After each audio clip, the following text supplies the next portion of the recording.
ငါတို့ထိုင်းရင်ရောက်ရင်ပြီးရောဒီကတော့ line ပေါ်မှာပွဲစားတွေဆွဲကောင်းတာပေါ့ထိုင်းတွေကပွဲစားတွေကပြီးတော့သူတို့တေးကြတယ်ရေးရတယ်အလုပ်ကိုမှန်ကန်တယ်အဲ့လိုမျိုးတွေနဲ့နှူဆွဲပြီးတော့ဒီအလုပ်သမားတွေကိုခေါ်ထည့်တာပေါ့ပထမဆုံးအနေနဲ့ပေါ့နော်အကိုတို့ကဒီမှာရွှေပြောင်းလုပ်သားရေးတွေဆောင်ရွက်ပေးနေရဆိုတော့ဒီမြန်မာလုပ်သားတွေနဲ့ပတ်သက်ပြီးတော့ဘလို့အခက်အခဲတွေကိုအဓိကကူညီပေးနေရလဲကိုကျွန်တော်တို့ WAG မှာပေါ့နော်ဒီထိုင်းရောက်ရွှေပြောင်းလုပ်သမားတွေရဲ့ဥပဒေချိုးဖောက်ခံရတဲ့အရာပေါ့နော်ဒီကတော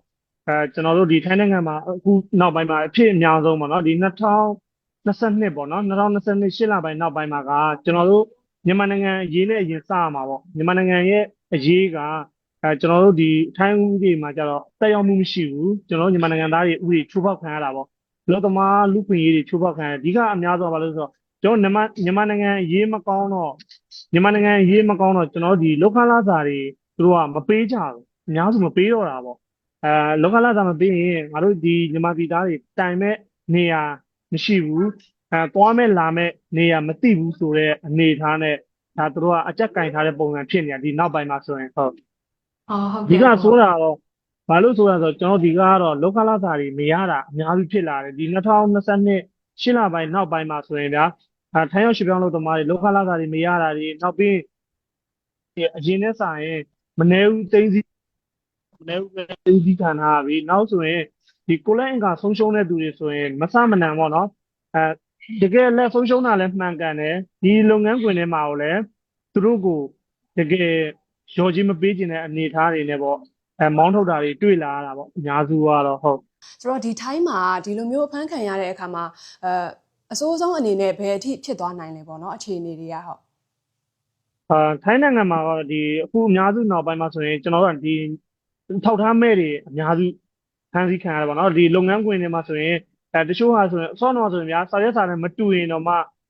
ှကျွန်တော်တို့ကနေထိုင်လို့ရသေးတယ်ဒါတစ်သေးမတူရင်နေထိုင်လို့ရတယ်ဒီနောက်ပိုင်းမှာဆိုရင်ဘယ်လောက်ထိဆိုးလာလဲဆိုရင်ကျွန်တော်စာရွက်စာတမ်းမတူတာလို့နေကြော်တာလို့အထောက်ထားမဲ့တွေဆိုရင်လုံးဝဒီကျွန်တော်ရွှေပြောင်းလုပ်သမားတွေပေါ်မှာဥပဒေကချိုးဖောက်လာတဲ့ဒီအများကြီးဖိနှိပ်လာတဲ့ဥပဒေတွေကပို့ပြီးတော့များလာတယ်ပေါ့နော်အရင်နဲ့ဆိုရင်ထိုင်းဥပဒေကပို့ပြီးတော့တင်းကျပ်လာတယ်ဘာလို့တင်းကျပ်လာလဲဆိုတော့ကျွန်တော်ထိုင်းနိုင်ငံမှာကအများစုကျွန်တော်ရွှေ့ပြောင်းလုပ်သမားတွေအများစုဒီခိုးလန်းကဝင်လာတဲ့လူတွေများတယ်ပေါ့နော်ခိုးလန်းဝင်လာတဲ့လူတွေများတယ်ဒီထဲမှာတရားမဝင်နေထိုင်ပြီးတော့အလုပ်လုပ်နေတဲ့သူတွေလည်းများတယ်တချို့လူကြတော့လေကျွန်တော်ဒီပေါ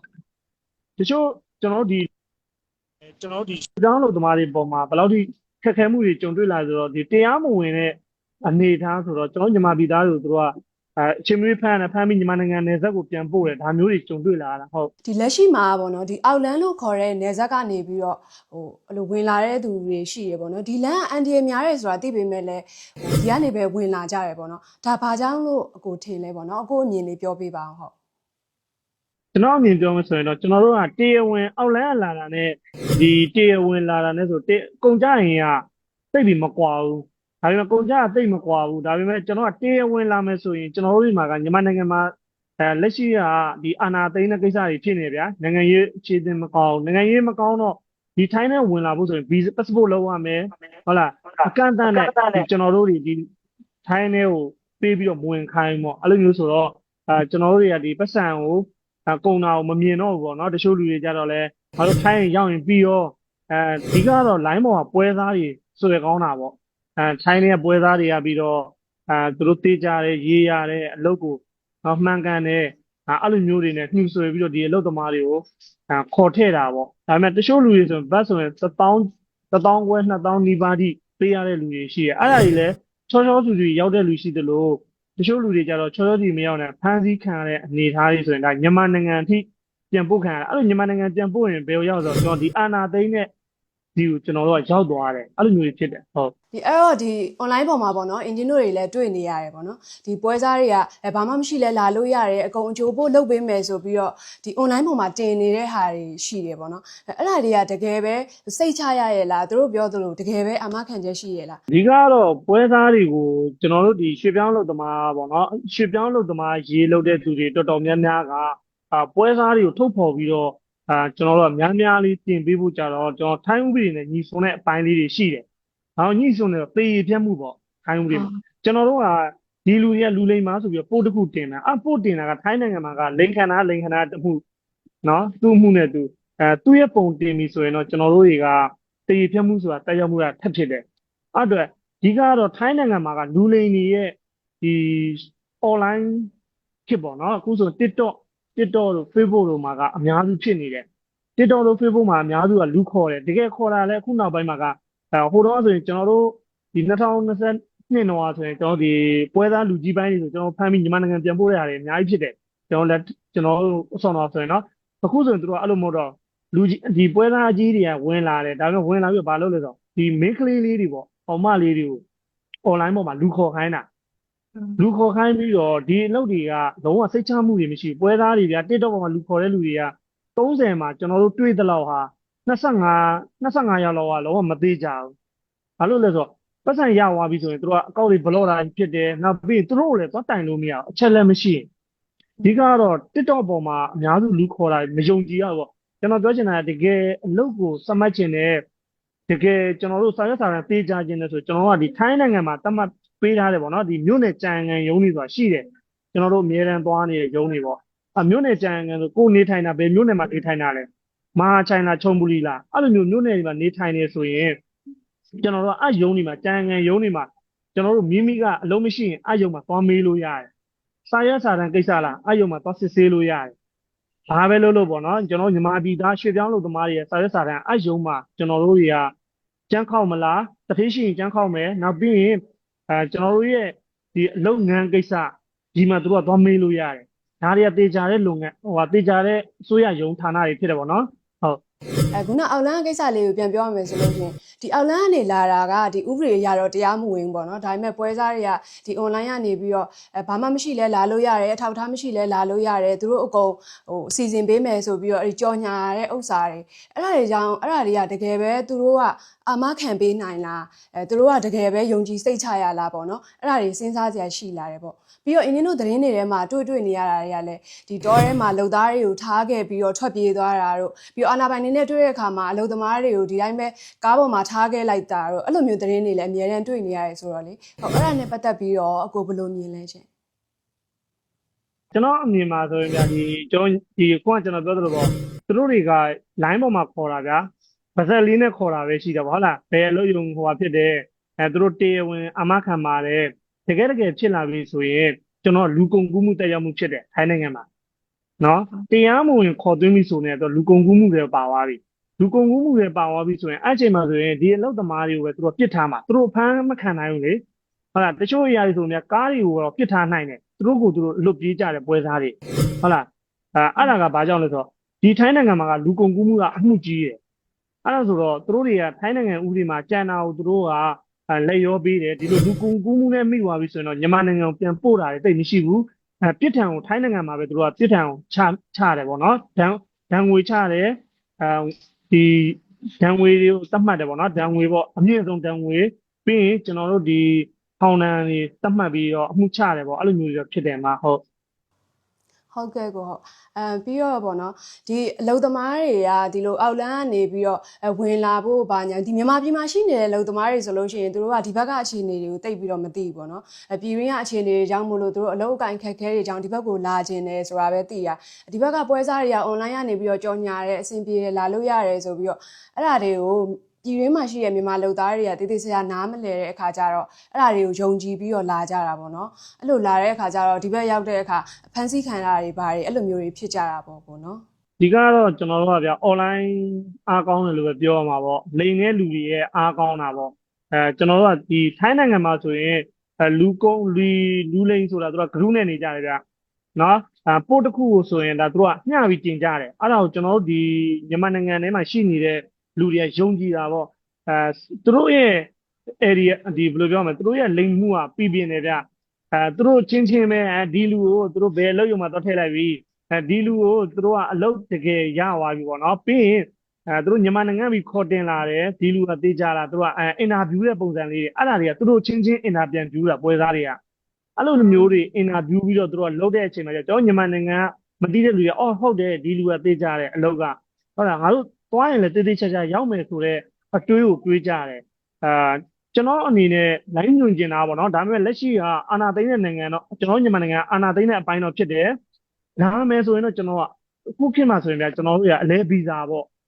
အလဲဗီဇာနဲ့တက်လာလို့ရတယ်တက်လာပြီးမှကျွန်တော်ဒီထဲမှာကျွန်တော်ဘာလုပ်ရမလဲအလုပ်သမားဒီအခုလိုမျိုးဘတ်ဖွင့်တဲ့ကာလပေါ့ဒါမျိုးတွေနဲ့ဗီဇာတွေကူးပြောင်းပြီးကျွန်တော်နေထိုင်စီခြင်းနဲ့အခုလိုမျိုးခိုးလန်းနဲ့တက်လာတော့ကျွန်တော်ကိုယ့်တက်မှာအန်ဒီရရှိတယ်ပေါ့ဟုတ်ပြီးရင်လည်းဘာဖြစ်လဲတို့ဖမ်းဆီးမိသွားရင်ဘာလို့လဲဒီမင်းအောင်နိုင်အာဏာသိမ်းထားတဲ့စစ်ကောင်စီလက်ထက်တွေပဲပြန်ရောက်တာပဲ ဟုတ်တယ်နော်အဲ့ဒီခါကျတော့လုံသားတွေကဒီအောက်နားကနေပတ်စံနေပေးပြီးတော့လာပြီးတော့ဒီဘက်ရောက်တော့အဖမ်းခံရတဲ့ခါကျတော့သူတို့ကပတ်စံနေကုံသွားတာပဲအဖက်တင်သွားတာပေါ့နော်ကိုဒီကတော့ကျွန်တော်ကဗျာမြန်မာနိုင်ငံမှာဆိုတချို့လူတွေဆိုရင်ဘယ်လောက်ထိတော့ကျွန်တော်တို့စီကိုပြောကူညီတောင်းတဲ့လူတွေတော်တော်များများဆိုရင်ထောက်ထားမဲ့တွေပေါ့နော်ဖမ်းကန်တို့ကူညီတောင်းလာချုပ်တွေထဲမှာဆိုရင်ဘယ်လောက်ထိအောင်ဖြစ်လဲဆိုတော့သူတို့မြန်မာနိုင်ငံခြံတွေပေါင်လာတယ်နော်တချို့လူတွေအိမ်ကန်တွေပေါ့နော်သူတို့ရောင်းလာတယ်လယ်တွေရောင်းလာတယ်ရှိတဲ့တိရစ္ဆာန်နွားတွေပေါ့နော်အဲ့လိုမျိုးတွေရောင်းပြီးမှဒီထိုင်းထဲကိုဝင်လာကြတယ်အဲ့လိုမျိုးဝင်လာပြီးတော့အခုလိုမျိုးတွေဒီလိုမျိုးတွေပေါ့နော်ထိုင်းထဲကကျွန်တော်တို့မြန်မာလူမျိုးချင်းချင်းကသူတို့ရဲ့ကိုကျိုးအတွက်ပဲပေါ့ဒီကတော့ပွဲသားဆိုတာဗျာသူတို့ကစာနာထောက်ထားမှုမရှိဘူးထိုင်းထဲမှာခုလက်ရှိလိန်နေတဲ့ပွဲသားတွေကစာနာထောက်ထားမှုမရှိဘူးသူတို့ကိုကျိုးနဲ့သူတို့အတ္တကိုပဲကြည့်ပြီးတော့ဒါသူတို့ကောင်းစားရေးရှေ့ရေးအတွက်ပဲသူတို့ကြည့်ပြီးတော့အဲ့လိုမျိုးတွေပဲကျွန်တော်ကတော့မြင်တယ်ပေါ့နော်လိန်တာတော့ဟုတ်ဟုတ်ကဲ့ပါကိုဆိုတော့အခုကဒီကာလအခြေအနေအရအလုပ်သမားတွေအလုပ်အကင်ရှားပါတာတွေကြောင့်မို့လို့ထိုင်းကိုလာမဲ့သူတွေကတော့ရှိနေအောင်ပါပဲပေါ့နော်ဆိုတော့ဒီလိုလာခြင်းတဲ့သူတွေအတွက်အခုအနေနဲ့ပေါ့နော်သူတို့အနေနဲ့သတိထားရမယ့်အရာတွေဒီလမ်းကြောင်းရွေးချယ်မှုတွေဒါတွေနဲ့ပတ်သက်ပြီးတော့အခုအနေနဲ့အကြံပြုစကားလေးပြောပြပါအောင်ကျွန်တော်အနေနဲ့ကတော့ဒီကျွန်တော်ကဒီထိုင်းနိုင်ငံတော့တက်လာရင်ဘယ်လိုပြောမလဲမတက်လာနဲ့ဆိုရင်လည်းဒါကျွန်တော်ကမြန်မာနိုင်ငံရေးကိစ္စကြောင့်မင်းတို့တော့ထိုင်းမှာရောက်တယ်ငါတို့ကြတော့ပေးမလာခိုင်းဆိုတဲ့အမြင်တွေကဖြစ်လာနိုင်တယ်လေကျွန်တော်အနေနဲ့ကြံပြုကျင်တာတော့ဗောနော်ဒီထိုင်းနိုင်ငံမှာတကယ်လို့တက်လာခြင်းပဲနိုင်ငံရေးကြောင့်ထိုင်းကိုတက်လာမယ်ဆိုရင်လည်းကျွန်တော်တရားဝင်လမ်းကြောင်းတွေကပဲတရားဝင်လမ်းကြောင်းဘာကြောင့်တရားဝင်လမ်းကြောင်းတွေကတက်လာစေချင်တာလဲဆိုရင်အခုလက်ရှိဆိုရင်ဗျာထိုင်းမှာဆိုရင်တော်တော်များများကကျွန်တော်တို့တွေဒီလိုမျိုးလင်ခံရမယ့်ပွဲစားတွေကတအားများနေရလေအဲ့တော့ကျွန်တော်တို့လင်ခံမထိစေချင်ဘူးပေါ့နော်အဲ့တော့ဒီထိုင်းကိုဝင်လာမယ်ဆိုရင်ပေါ့ထိုင်းထဲမှာရှိတဲ့ရွှေမျိုးသားချင်းကိုအရင်ချိတ်တငယ်ချင်းပေါင်းတင်းတွေကိုအရင်ချိတ်ပြီးမှသေးကြလားအဲ့လိုမျိုးချိတ်ပြုတ်ပြီးမှပဲတက်လာစေချင်တယ်လို့တော့ကျွန်တော်အနေနဲ့ကြံပြုချင်တယ်ဘာလို့လဲပွဲစားတိုင်းကိုယုံမလွယ်ကြပါနဲ့လို့တော့ကျွန်တော်အနေနဲ့ပြောချင်တယ်ဟုတ်ဟုတ်ကဲ့ပါအကိုပြီးတော့ပေါ့နော်အခုလက်ရှိဒီထိုင်းမှာရောက်နေတဲ့ရွှေပြောင်းလုပ်သားတွေနဲ့ပတ်သက်ပြီးတော့လဲသူတို့အခက်အခဲတစ်စုံတရာရှိတဲ့အခါကြလို့ရှင်ပေါ့နော်အကိုတို့အဖွဲ့အစည်းကိုဘယ်လိုဆက်သွယ်လို့ရမလဲဆိုတာလေးလည်းပြောပြပေးလိုက်ပါအောင်ကိုဟုတ်ကျွန်တော်တို့အဖွဲ့ကဒီ line ပေါ်မှာလည်းတင်ထားတယ်ပေါ့နော်ဒီကျွန်တော်တို့တွေဗာတင်ဒီ WAG page ပေါ့နော် WAG page ရှိတယ်ဒီကတော့ကျွန်တော်ရဲ့ Facebook ကောင်မှုံတိုင်းပေါ့နော်မှုံတိုင်းရဲ့ဒီ tool လေးပေါ့ကျွန်တော်တို့အဖွဲ့သားတွေမှာလည်းအောင်မောင်ဆက်သွယ်လို့ရပါတယ် WAG နဲ့ပတ်သက်တဲ့အဖွဲ့သားမှန်သမျှကိုဆက်သွယ်လို့ရပါတယ်ဟုတ်ကဲ့ပါကိုဆိုတော့အင်းအခုမေးသွားတဲ့ဟာလေးနဲ့ပတ်သက်ပြီးတော့ဗောနော်အဲ့ဒါလေးခြုံငုံပြီးတော့အခုအနေနဲ့ဖြည့်ဆွတ်ပြီးတော့ပြောပြပါအောင်ကိုအကိုပြောချင်တာဗောနော်ဒီအလုပ်သမားတွေကိုသတိပေးချင်တာမှားချင်တာနောက်ထပ်လာမဲ့သူတွေကိုသတိထားစရာလေးတွေဟုတ်အဲ့ဒါလေးပြောပြပါအောင်ကိုဒီကကျွန်တော်ပြောချင်တာတော့ဘာပြောချင်တာဆိုဒီကျွန်တော်ထိုင်းရောက်ရွှေပြောင်းလုပ်သမားတွေပေါ့နော်ဒီကျွန်တော်အလုပ်လုပ်တဲ့ကာလပေါ့အလုပ်လုပ်တယ်ပေါ့ကိုနေထိုင်တဲ့မြို့ကဘယ်မြို့လဲဒီကအများဆုံးမြို့နေကိုမသိကြတာနေတဲ့နေရာမသိဘူးဘာလုပ်ငန်းတွေမှာဘာရှောင်ရမယ်ဆိုတဲ့အရာလေးမသိရကျွန်တော်ပြောချင်တာကတော့ဒီထိုင်းထဲမှာကိုနေထိုင်တဲ့မြို့ကဘာမြို့ဘယ်မြို့နယ်လဲနောက်ပြီးရင်ကျွန်တော်ဘာလုပ်ရုံလဲနောက်ပြီးရင်ကျွန်တော်တို့တွေဒီစာရွက်စာတမ်းတွေပေါ့နော်မိမိရဲ့စာရွက်စာတမ်းတွေတည်တည်ချာချာလေးတွေကိုတင်ထားသိကျင်တယ်ပေါ့နော်နောက်ပြီးရင်ကျွန်တော်တို့လောက်ခဏလာပြီးရင်လည်းစလစ်ပေါ့စလစ်လေးတွေလည်းတေချာတင်ထားသိကျင်တယ်ဘာကြောင့်လဲဆိုကိုရီးယားရွှေပြောင်းလုပ်သမားဖြစ်တဲ့အတွက်ဒီတထေးဆိုတာလည်းအချိန်မွေးကိုရီကိုလှုပ်ဖြုတ်နိုင်တယ်အချိန်မီကိုယ့်ရဲ့အသက်အန္တရာယ်ဆိုတာလည်းပေးဆက်နိုင်ရတယ်ပေါ့နော်။ဘာလို့လဲဆိုတော့တချို့ຢာတွေမှာမတို့လည်းတွေ့မှာပါကျွန်တော်ပို့တွေမှာတင်တ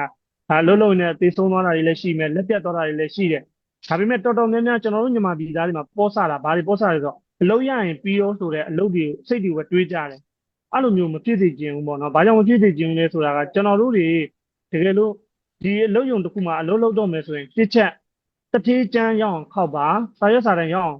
်ဒီတထေးနဲ့ရွှေပြောင်းပေါ့နော်တထေးချမ်းခောက်စီခြင်းတယ်ပေါ့တထေးချမ်းခောက်ပြီးမှအလုပ်လုပ်စီခြင်းတယ်ဘာလို့လဲဆိုတော့တကယ်လို့ဒီတထေးပြောင်းလို့မှတထေးပြောင်းလို့မရဘူးသူကကိုယ်ချမ်းမခောက်ပေးဘူးဆိုရင်လုံးဝဒီအလုပ်ရုံမှာအလုပ်မလုပ်နဲ့ဘာလို့လဲဆိုတော့ကိုယ့်အတွက်အန္တရာယ်ဖြစ်လာနိုင်တယ်ဆိုရင် အခုလိုမျိုးတည်ဆုံးသွားတာလို့အခုလိုမျိုးကိုယ်လိုင်းကဆုံးရှုံးသွားလို့ဆိုရင်ကျွန်တော်တို့တွေအတွက်ကအများကြီးနစ်နာမှုဆုံးရှုံးမှုတွေရှိတယ်ပေါ့နော်ဟုတ်ဟုတ်ကဲ့ပါကိုဟုတ်ဒါလေးကတော့နောက်ဆုံးပါအခုဒီအခုကအဓိကကတော့အောက်လန်းကလာတဲ့အကြောင်းအဓိကဆိုတော့လေဟုတ်အဲ့ဒါလေးနဲ့ပတ်သက်ပြီးတော့ဒီအလုပ်သမားတွေဒီအောက်လန်းကနောက်ထပ်လာမဲ့သူတွေဒီအခုကလည်းဘတ်ဖွင့်နေတဲ့ကာလဆိုတော့ပွဲစားအွန်လိုင်းကပွဲစားတွေကလည်းလာလို့ရပြီဆိုပြီးတော့ကြီးညာနေကြတာရှိရလေရှိရတဲ့အခါကျတော့အဲ့လိုမျိုးအလုပ်သမားတွေကအောက်လန်းကနေပြီးတော့လာဖို့စူးစမ်းနေကြတာရှိရပေါ့နော်ဟုတ်အဲ့ဒါလေးနဲ့ပတ်သက်ပြီးတော့နောက်ဆုံးအနေနဲ့အခုသတိပေးစကားလေးပြောပြပါအောင်ကို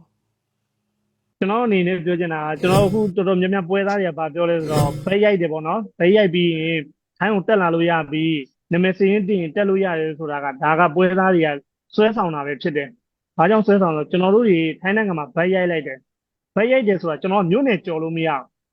။ကျွန်တော်မဟာချိုင်မှာဘတ်တင်ထားပြီးပြီဆိုရင်မဟာချိုင်မြို့နယ်ထဲမှာပဲနေထိုင်ပိုင်ခွင့်ရှိတယ်။ကျွန်တော်တို့မြန်မာနိုင်ငံနယ်စပ်ကပြီးတော့ဒီထဲကိုအဘတ်ကန်ဆောင်ပြီးတော့တက်လာလို့မရဘူး။အဲ့ဒါဆိုရင်တရားမဝင်လာတဲ့သူဆိုပြီးတော့ဒီထဲမှာနေကြော်ပေါ့နော်မြို့နယ်ကြော်တွေနေကြော်တွေကိုသူတို့ကဖမ်းဆီးတယ်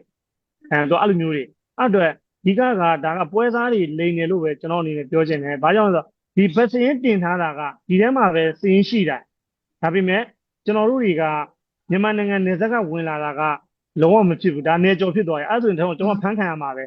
ဖမ်းခံရတယ်အဲ့ဒါကိုကျွန်တော်မြန်မာနိုင်ငံထဲကတကယ်လို့ထိုင်းနေပေါ့နော်အခုကျွန်တော်တို့ဒီနယ်စပ်ကပြီးတော့မဟာချိုင်ထဲကိုရောက်လာပြီဆိုရင်တော့ဒါကသူမိမိဘက်ရိုက်ထားတဲ့နေမြေမှာနေထိုင်တဲ့အတွက်မခံအောင်ပေါ့နော်ဒါလေးတော့ရှိတာပေါ့ဒီကတော့ပြောချင်တာတော့ပွဲလိုင်းပေါ်ကပွဲသားတွေလည်းအချုံမလွယ်ဖို့ပဲကျွန်တော်အနေနဲ့တိုက်တွန်းချင်တယ်ဟုတ်ဒီကွန်မြန်မာသတင်းဌာန